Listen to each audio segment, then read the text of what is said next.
Hello adventure tellers, welcome to a very special story just for you. Today Brooke is going to read a story from a brand new book called Gender Swapped Fairy Tales. This book is by Jonathan Plackett and Karrie Fransman. Here is a picture of them.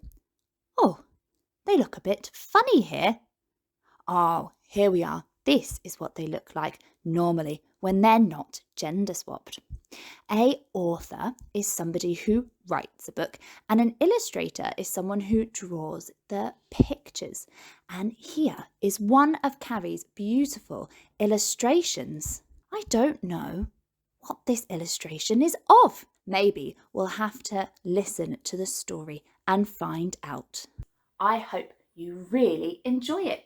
Hello, I'm Brooke, and I'm from Little Supernovas Onceupona Children's Theatre Company, and I'm going to read you a story today. Yes, it's from this fantastic book called Gender Swapped Fairy Tales, and I've got this one in mind called Mr. Rapunzel.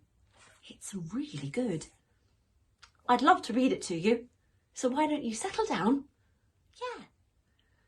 Cuddle up with the teddy bear, pull up a blanket and settle in. Mr. Rapunzel. Once upon a time, there lived a woman and her husband who were very unhappy because they had no children.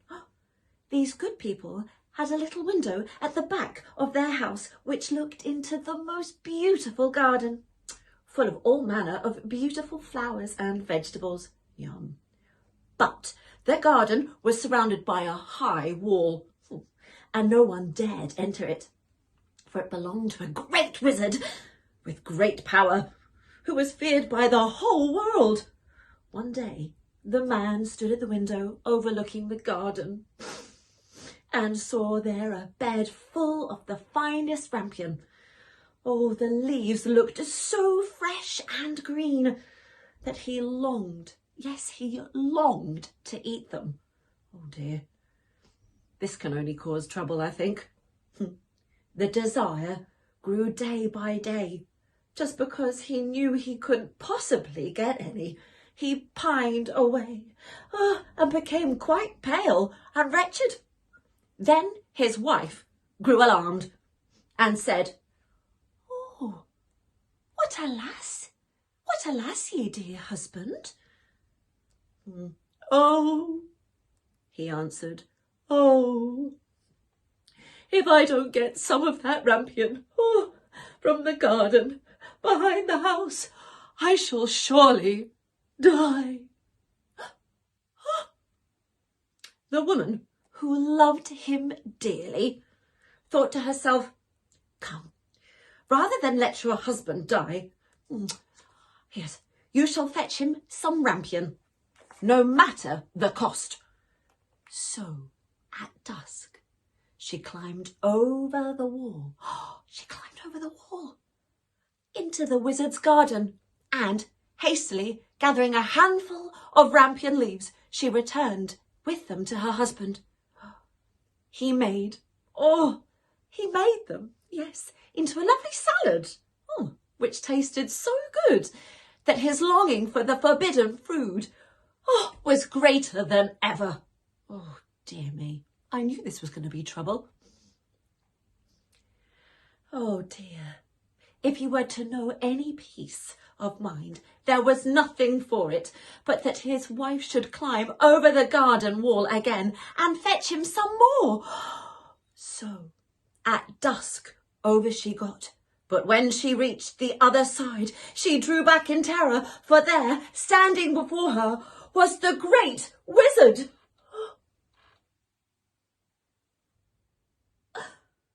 "How dare you? How dare you," he said with a wrathful glance, "climb into my garden and steal my rampion like a common thief? Oh, you, yes, you shall pay for your foolhardiness." "Oh," she said, "pardon pardon the presumption. Necessity, yes, necessity alone drove me to the deed. My husband saw your rampion from his window and convinced such a desire for it that he would certainly have died. Yes, died if he had not been gratified by it. Then the wizard's anger was a little appeased, and he said, "If it is as you say, you may take as much rampion away with you, but on one condition, that you give me the child you and your husband will shortly bring into this world, and I shall go well with it, and I will look after it like a father." Dear children, the woman, in her terror, quite naturally, agreed to everything he asked, and as soon as the child was born, the wizard appeared, and having given the name Rapunzel, which is the same as rampion, he carried it off. Yeah, he carried it off with him. Now, Rapunzel was the most beautiful child under the sun. When he was 12 years old, the wizard shut him up in a tower in the middle of a great wood. What's wrong with you? Goodness me. In the middle of a great wood, yes. And the tower had neither stairs nor doors, only high up at the very top. Oh yes, a small window. When the old wizard wanted to go in, he'd stood underneath and he'd call out, maybe children, you could help me with this. "Rapunzel, Rapunzel, let down your golden beard?" Oh, beard. For Rapunzel had a wonderful long beard, and it was as long and fine as spun gold. Whenever he heard the wizard's voice, he unloosened his plaits and let his beard fall down out of the window about 20 yards below, and the old wizard climbed up by it. After they had lived there, a few years, it happened one day that a princess was riding through the wood and past the tower. As she drew near it, she heard someone singing so sweetly that she stood still, spellbound, and listened. Let's stand still too. Let's be spellbound and listen. Oh, can you hear his voice? Oh, it's beautiful, children. It's so gorgeous. Wow. The princess longed to see the owner of the voice, but she sought in vain for a door in the tower.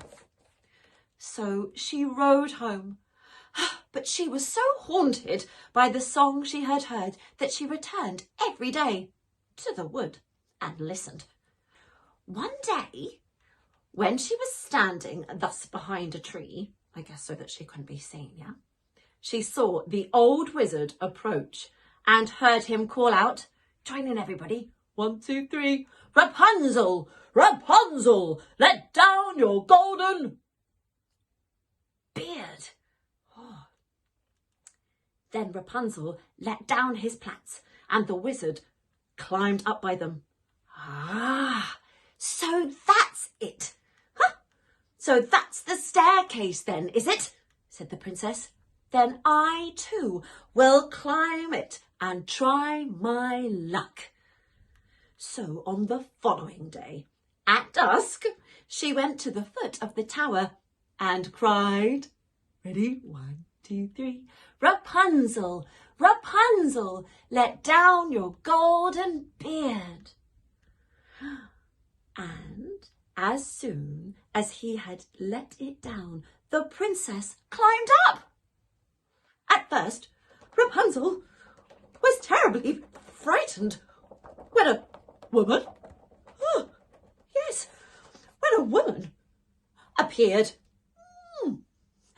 But the princess spoke so kindly to him and told him at once that her heart had been so touched by his singing that she felt she should know no peace of mind till she had seen him.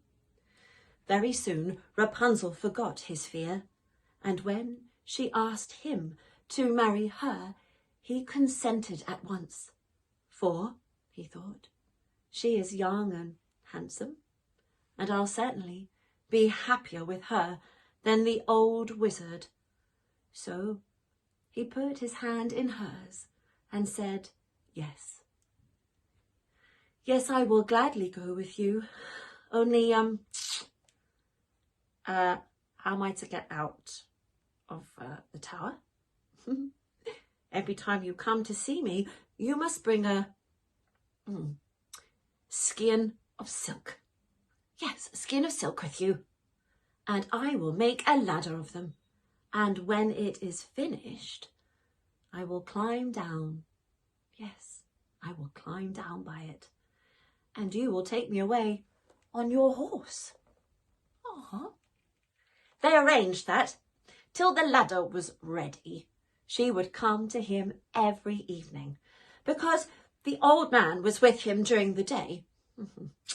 The old wizard, of course, knew nothing of what was going on, till one day Rapunzel, not thinking of what he was about, turned to the wizard and said, "How is it, father? How is it, good father, that you are so much harder to pull up than the young princess? How is it so?" "Oh, you wicked child!" "Oops," cried the wizard. "What is that I hear you say? I thought I had hidden you safely from the whole world. And in spite of it, you have managed to deceive me."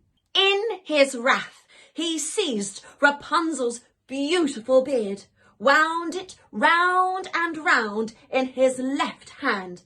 Then, grasping a pair of scissors in his right, he snip, snip, snipped. Off it came, and the beautiful plaits lay on the ground. Oh dear. And worse than this, he was so hard-hearted that he took Rapunzel to a lonely desert place and left him to live in loneliness and misery. Oh.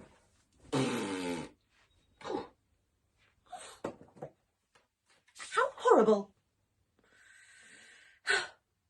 But on the evening of the day in which he had driven poor Rapunzel away, the wizard fastened the plaits onto a hook, in the window. And when the princess came and called out, I really don't want her to call out. I really don't. But we've got to read the words in the book. Okay, here we go. After 3. 1, 2, 3. Rapunzel, Rapunzel, let down your golden beard. He let them down, and the princess climbed up, as usual. But instead of her beloved Rapunzel, she found the old wizard, who fixed his evil, glittering eyes on her, and cried mockingly, "Ah ha ha! You thought to find your gentleman love, but the pretty bird, has flown. Ooh, and its song is dumb. The cat, meow! The cat caught it, and will scratch out your eyes too. Rapunzel is lost forever, and you will never see him again." All right, Goodness me, steady on. The princess was beside herself with grief. Well, wouldn't you be? And in her despair, she jumped right down from the tower, and, though she escaped with her life, the thorns among which she fell pierced her eyes out. Oh. Then she wandered, blindly and miserably, through the wood, eating nothing but roots and berries. I hear they're very good for you, though. And weeping and lamenting the loss of her lonely groom. So she wandered about for some years, as wretched and unhappy as she could well be. And at last she came to the desert place where Rapunzel was living. Of a sudden she heard a voice. Yes, she heard a voice which seemed so strangely familiar. She walked eagerly in the direction of the sound. Is it coming? What does? Oh, there! It's coming this way. It's coming this way. Oh. And when she was quite close, Rapunzel recognised her and fell on her neck and wept. Oh. But two of his tears touched her eyes. And in a moment, they became quite clear again. And she saw as well as she had ever done. Then she led him to her queendom, where they were received and welcomed with great joy, and they lived happily ever after. Wow, what a fantastic gender-swapped fairy tale. Thank you so much for letting us read this fantastic book. Thank you, Karrie, and thank you, Jonathan. Wow, what a wonderful story. I hope you enjoyed it as much as I did, and we'll see you really, really soon. If you did enjoy this, you can subscribe to our story library to see lots more of our stories whenever you like. Thank you so much. Bye.